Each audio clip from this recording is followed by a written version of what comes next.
this could be us. So back to what I was saying. Could be us. तो चलिए अपना next topic शुरू करते हैं, संविधान के प्रभावी और न्यायपूर्ण होने के कारण। संविधान में ऐसा क्या है कि जो वो हमें प्रभावी बनाता है, अपनी तरफ आकर्षित करता है, अपनी तरफ हमें खींचता है? ऐसा क्या है उसमें?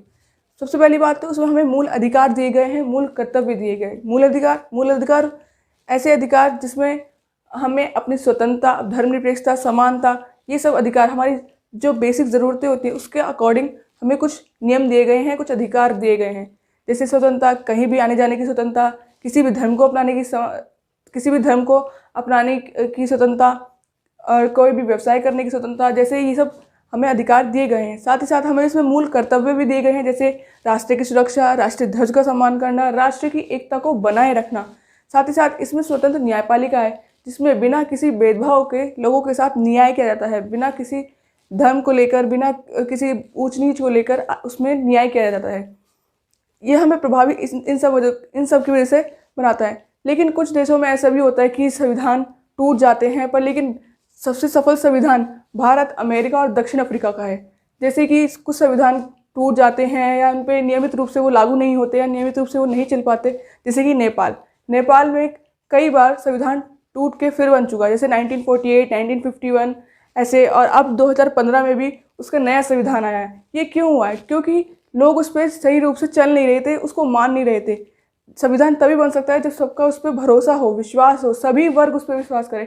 ऐसे नहीं कि एक ही वर्ग या दो वर्ग करेंगे, नहीं, सभी, हर समुदाय के लोग उस संविधान पर विश्वास करें, उसको माने, तभी संविधान सफल बन सकता है। जैसे कि इसका पहला पॉइंट हो सकता है,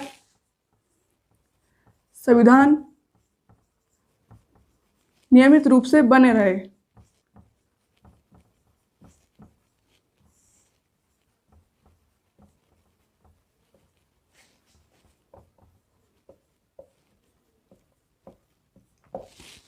दूसरा पॉइंट हो सकता है सभी का विश्वास होना।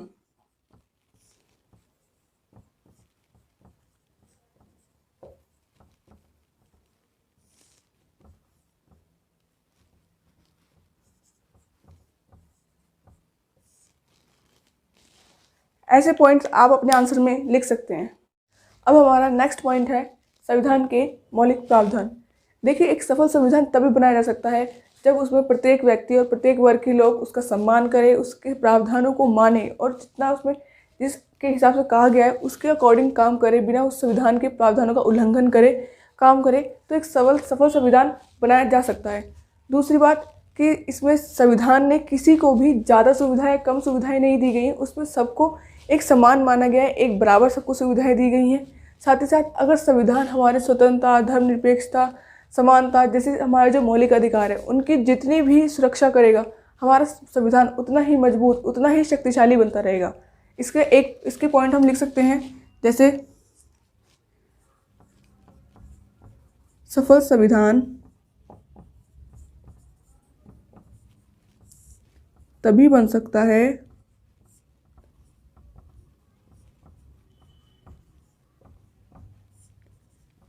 जब प्रत्येक व्यक्ति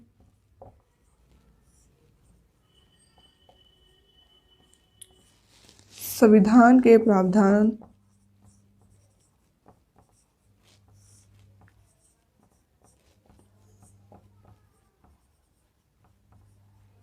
प्रावधानों का सम्मान करे।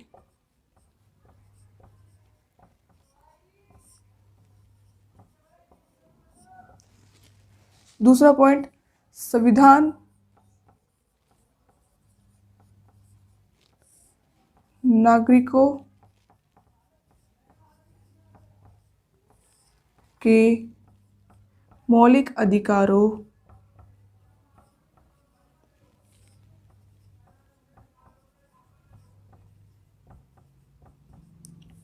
की जितनी सुरक्षा करेगा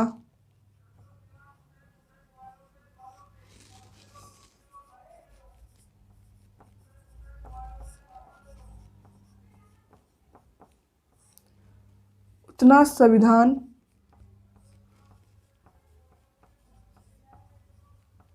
शक्तिशाली बनेगा।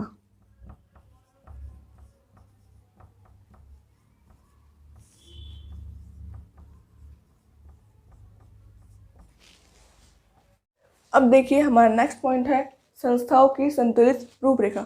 देखिए जो हमारा संविधान है ना, बहुत ही होशियार लोग और बहुत समझदार लोगों ने बनाया है। जैसे कि आपको भी पता होगा, आप अपने घर में कोई शादी पार्टी कुछ भी होता है तो एक जना तो सारे काम को नहीं देखता, सबको अपने अलग अलग काम दे दिए जाते हैं कि जिसके अकॉर्डिंग सब काम करते हैं। ऐसे ही संविधान में भी कोई संविधान छोटी चीज़ तो है नहीं कि जो एक जना उसे देख के संभाल लेगा, उसे कर लेगा। संविधान भी बहुत बड़ी चीज़ है जिसमें सबको अपनी अपनी शक्ति दे दी गई, शक्तियों के रूप में उन्हें बांट दिया गया। ऐसे संविधान में 3 संस्थाएं बांट दी गई, कार्यपालिका, विधायिका और न्यायपालिका, जिसमें सबकी अपनी अपनी शक्तियाँ और सबको बराबर समान शक्तियाँ दी गई हैं।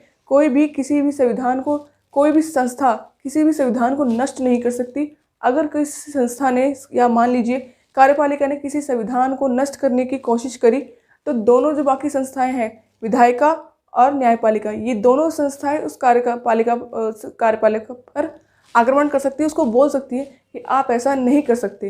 क्यों?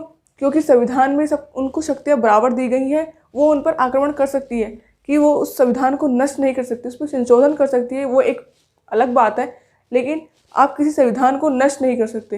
तो इसी तरह संविधान में 3 संस्थाएं ये हैं जो सब कुछ संतुलित बना के चलती हैं। आई होप कि आपको ये सारे पॉइंट समझ में आए हों। मिलते हैं अपनी नेक्स्ट वीडियो में। This could be us. So back to what I was saying.